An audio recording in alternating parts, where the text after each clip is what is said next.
I'll be honest, there aren't a lot of things that have intimidated me over the years during my woodworking journey.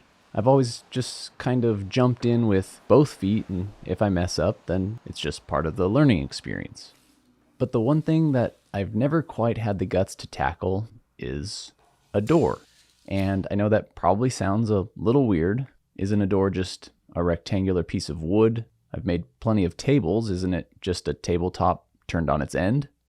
Well, actually, doors can be pretty complex, and I'd venture to guess that if I made a video about how to build a door, I'd get plenty of comments telling me I did it wrong.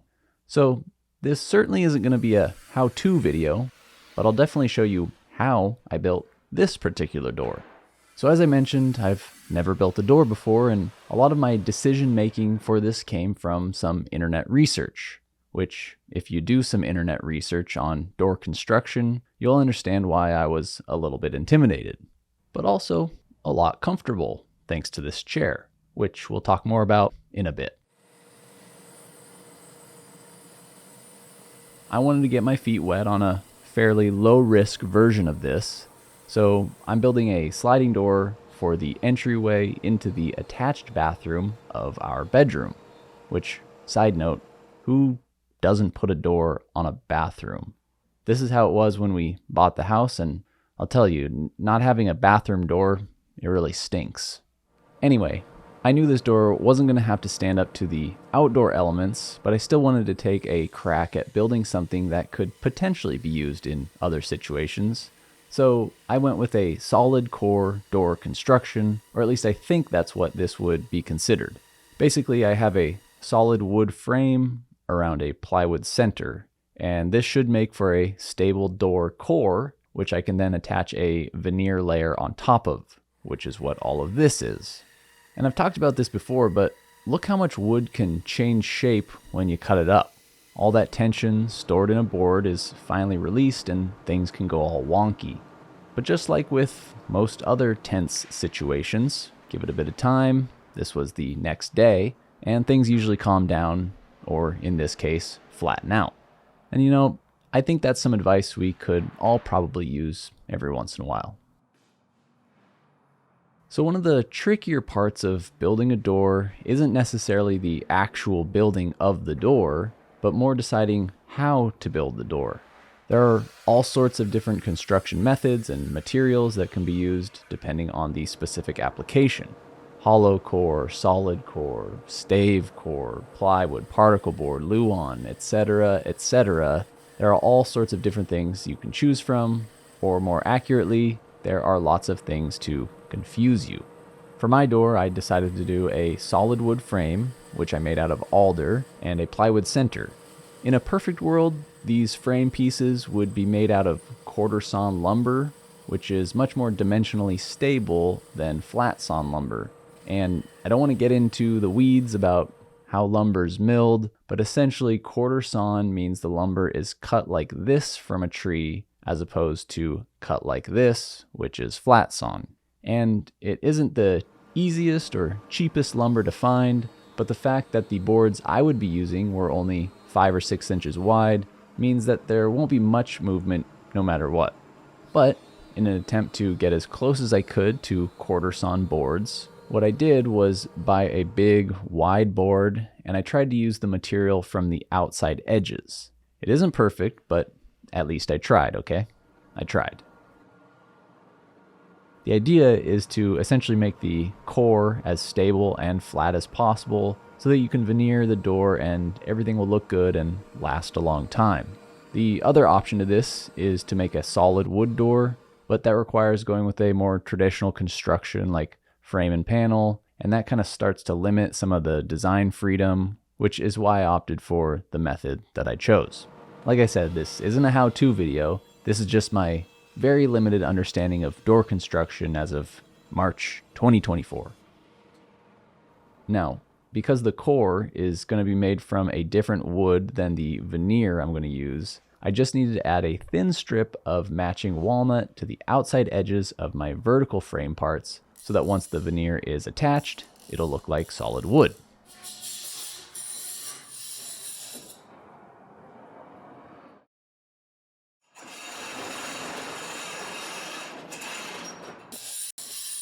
as we all know, the internet can be a rough place. Sometimes there's enough negativity in a single YouTube comment section to keep me bummed for at least the rest of the day, if not longer. And that isn't even from reading the comments on one of my own videos. But in my last video, I posed a question to everyone, and I honestly had no idea how people would respond. And I don't want to say I was surprised by the answers, but these days I kind of expect the worst and hope for the best. So let's just say I was incredibly pleased and a little surprised to read an absolute onslaught of positivity in the comment section. I posed a question basically asking if everyone prefers to watch me build crazier projects with lots of experimentation and trying new things, or if they'd rather see projects that are a little more in my wheelhouse. This piece and this video are actually my attempt at building something a little more in my wheelhouse, even though I've been going on and on about how I've never built a door. But all the techniques are things I'm pretty familiar with. Cutting up some plywood and laminating it together for the center of this door core, no problemo.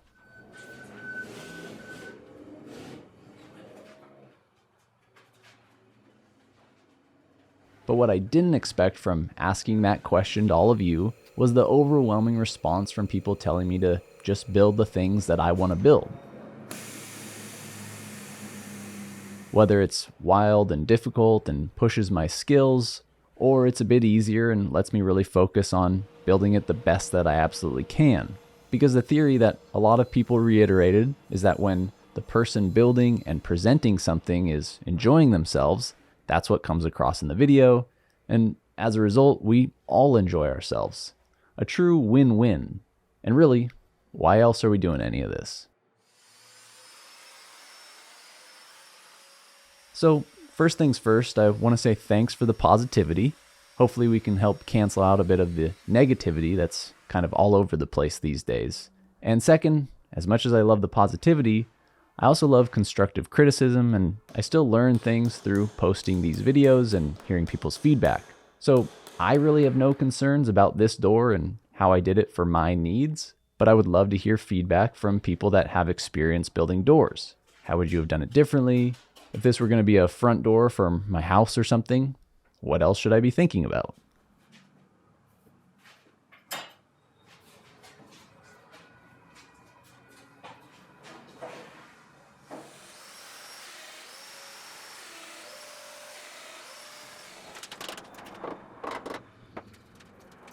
Now, in an attempt to keep the positivity going, go check out Woodworker Source if you need some lumber.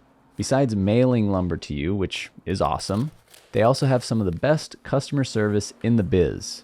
Gone are the days of the grumpy old guy at the lumberyard getting mad at you because you can't calculate board feet quick enough. Seriously, go check them out if you're looking to buy some wood for your next project.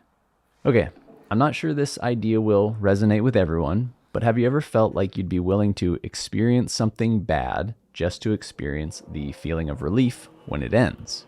Like when your ears get plugged when you're sick, but when they finally pop, you'd almost let them get plugged up again just to experience that relief? There's got to be a word or something for this feeling. Either way, here's the bandsaw equivalent. I bought this bandsaw a few months ago and it still had the stock blade in it, which was doing fine, but I knew I'd need to replace it fairly soon. Then I started to resaw this hard maple to make some veneers. I got about halfway through the first of 12 boards, and I realized there was really no way I was going to get through it all. So I gave up and switched out the blade for a fresh carbide tooth resaw blade. And let me tell you, I almost wanted to put back in the original blade just so I could feel and see the difference again.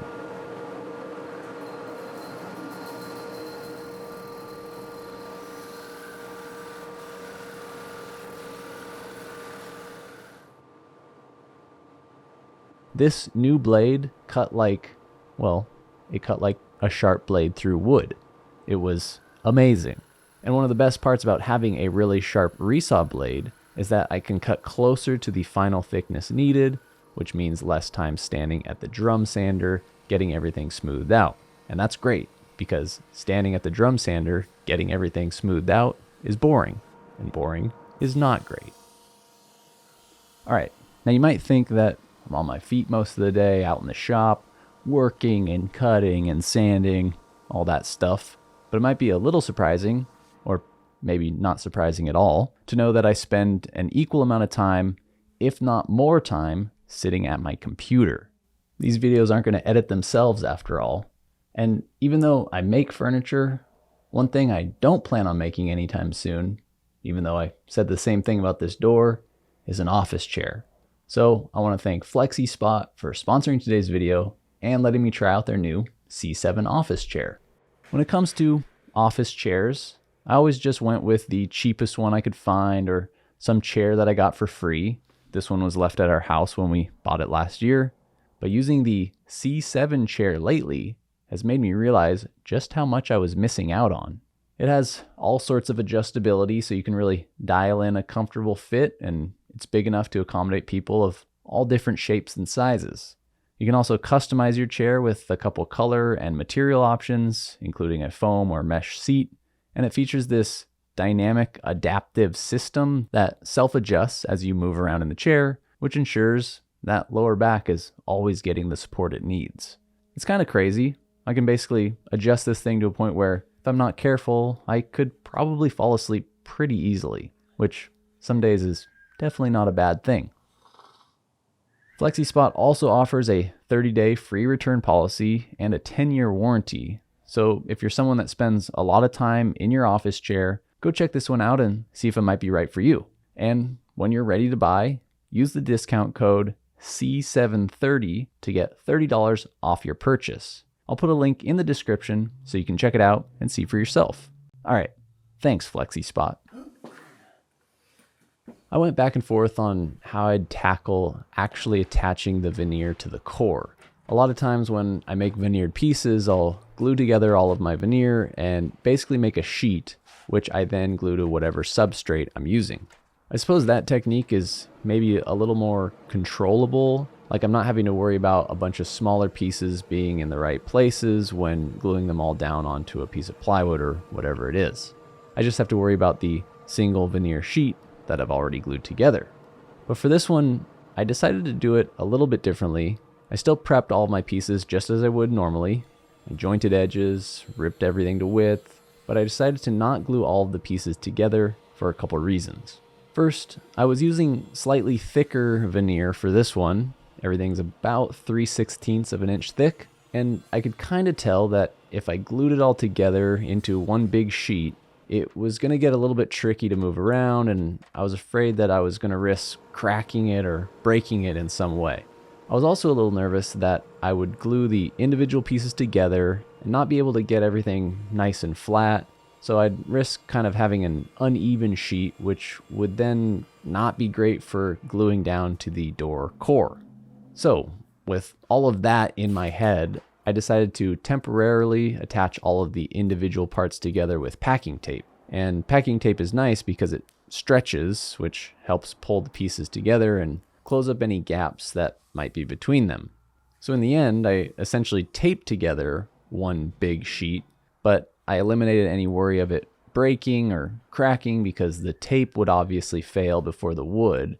And it also meant that when I glued the taped together sheet onto the core, everything would get pressed down together and even out for a nice solid bond.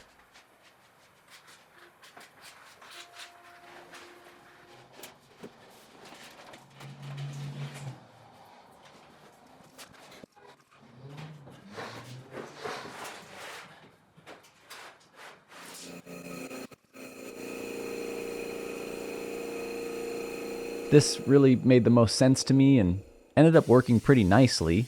I did get a few tiny gaps between some of the parts, but you'll see in a minute that I did plan ahead for all of that. So I'm feeling good at this point. I have both sides of the door veneered, but once again, if any door building experts are watching, I'd love to hear your thoughts. But also, why would a door building expert be watching this video? I wouldn't really call myself an expert in anything, but even something that I'm remotely knowledgeable in, I'm probably not spending much time watching YouTube videos about it. And then I'm certainly not leaving a comment about it. So I guess I'm gonna modify that request. If you're a door building expert and you want to leave a comment, first let me know why you're watching this video, then let me know your thoughts on my door making. Remember how I said this project was my attempt at doing something a little more in my wheelhouse and taking a little break from experimenting and trying all sorts of new things?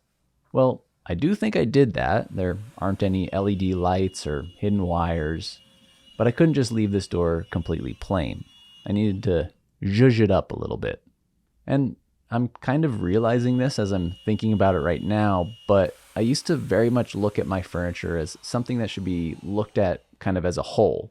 Like, I designed things to have a certain look when you see the entire piece all together. But lately, I've really started embracing smaller details. I want people to inspect it or look at parts of a piece a little bit closer to see what's going on. I still feel like I don't want to overdo it because I could definitely overdo it, but I like adding the little things to make it interesting from up close as well as from a distance. For this door, I decided to do a couple things. First, I wanted to have a bit of separation between the walnut and maple. So what else is there besides some brass? Then between each piece of maple, I decided to cut a shallow V groove just to kind of add some texture to the door.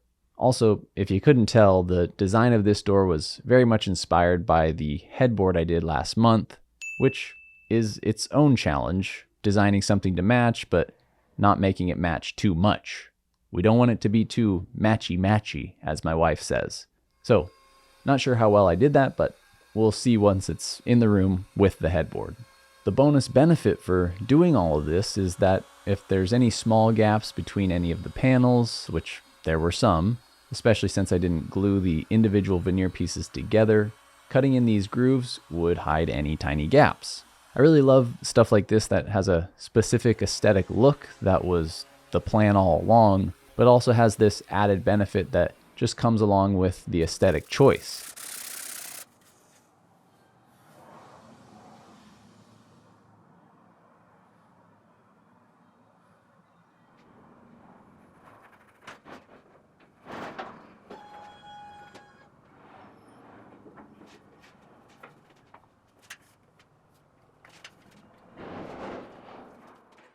Another good example, how about a nice looking brass and walnut handle for the door?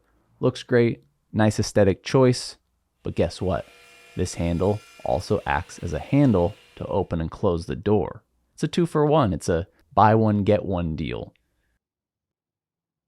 Okay, I know I keep talking about doing things that are in my wheelhouse or pushing myself beyond that.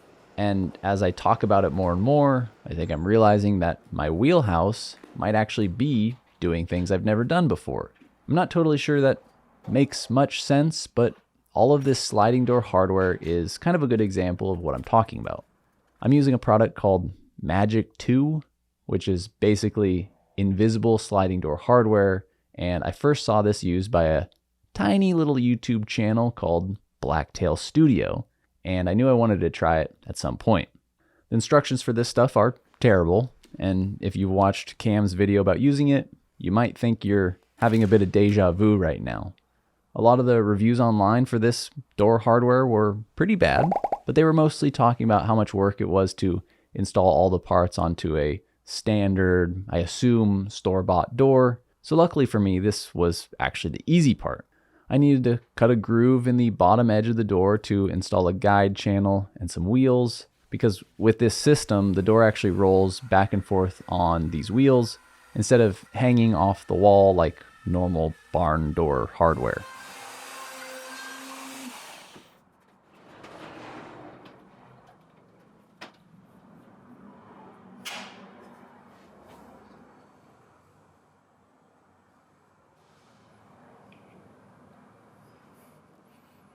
Then I also needed to cut a large recess for the upper track to attach to the back side of the door, and then this attaches to a guide that attaches to the wall.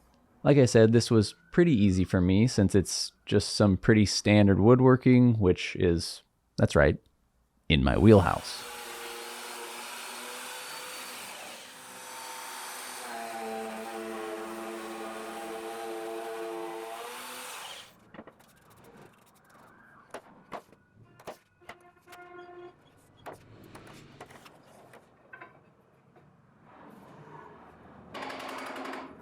So with the confidence from getting the first part of the door hardware installation finished pretty easily, I had nothing left to do but start finishing the door.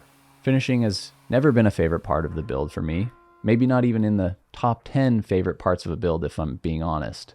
But I will say, finishing something big and flat like this makes it a bit more enjoyable than some other pieces. Usually there are all sorts of nooks and crannies to get finish into. Then there's the endless sanding before, between, and after coats of finish. But with a big door, it's just some flat surfaces, some small grooves, and a few edges to worry about. Even a table, which is mostly a flat surface like this door, still has legs you have to deal with. And that sucks. So, I guess if there were ever a time I was going to actually enjoy finishing, this would be it. And boy, did I enjoy it.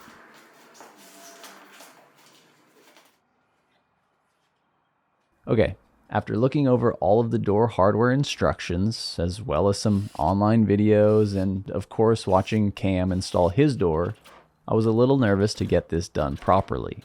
So, I decided to do a test install in my shop to make sure I had everything figured out. I attached a piece of plywood to the wall so I didn't have to use any drywall anchors to attach the guide thingamajig. And honestly, after figuring out how high to put it, I assumed I'd need to be moving this thing up and down to try and get it right because the instructions just didn't really instill a lot of confidence in me. But to my surprise, I kind of just nailed it first try. Like, I didn't have to adjust anything and the door was sliding back and forth pretty nicely, even on my somewhat wonky shop floor. So I was feeling good about the whole thing, which is foreshadowing for the actual install. I'll just let you guess if it's good foreshadowing or bad. But one thing I did realize during the practice install was that I'd need a handle on the back side of the door, since this is for a bathroom and nobody wants to be trapped in a bathroom. Obviously, this was a bit of an oversight, and modifying a completely finished door isn't ideal, but I needed a usable handle, and things like this are bound to happen when building something for the first time. If only there was a way to help minimize these types of situations during a build, like maybe some sort of in-depth furniture making course that showed you all the ins and outs of making a piece of furniture so that you're able to build a beautiful piece with confidence and know that you're going to end up with something great at the end, all while having a direct line to the people that not only created the furniture, but also created the course so they can answer any questions you might have along the way. I don't know, that seems like a good idea. If only there were something like that. Anyway, I didn't want to spend too much time on coming up with something fancy for this handle, since it's just going to be on the back side of the door and not many people are going to see it. Actually, now that I say that, this door is in our bedroom, so not many people are going to see it in general. Okay, before I have an existential breakdown about making furniture nobody will ever see, I made a quick template and just cut a recess that can be used to open and close the door from inside the bathroom. Okay, it was finally time to install the door in its place. And with my confidence at an all-time high because of the practice install I did in my shop, I charged right ahead. Now the footage is pretty bad. I didn't get much of it. Evenings in my house with a 2.5-year-old kid running around are not the best for getting things done.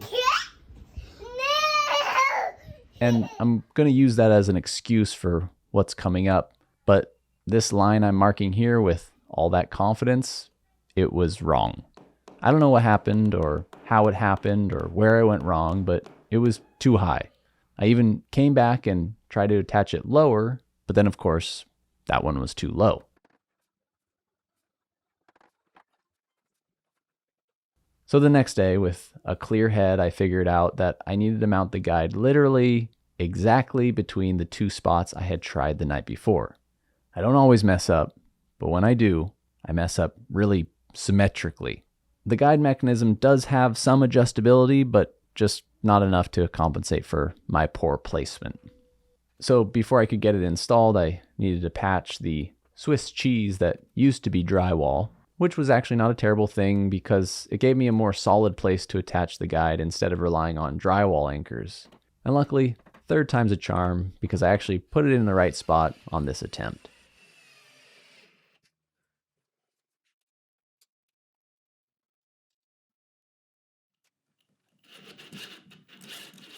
The only other thing I needed to do was add this lower runner, since the door is meant to be used on hard floors and our room is carpeted. I was pretty worried about how this would look, but I think I'd take this over the big ugly barn door hardware on the wall that usually is associated with these types of doors. But for now, let's check out some sweet sliding door action.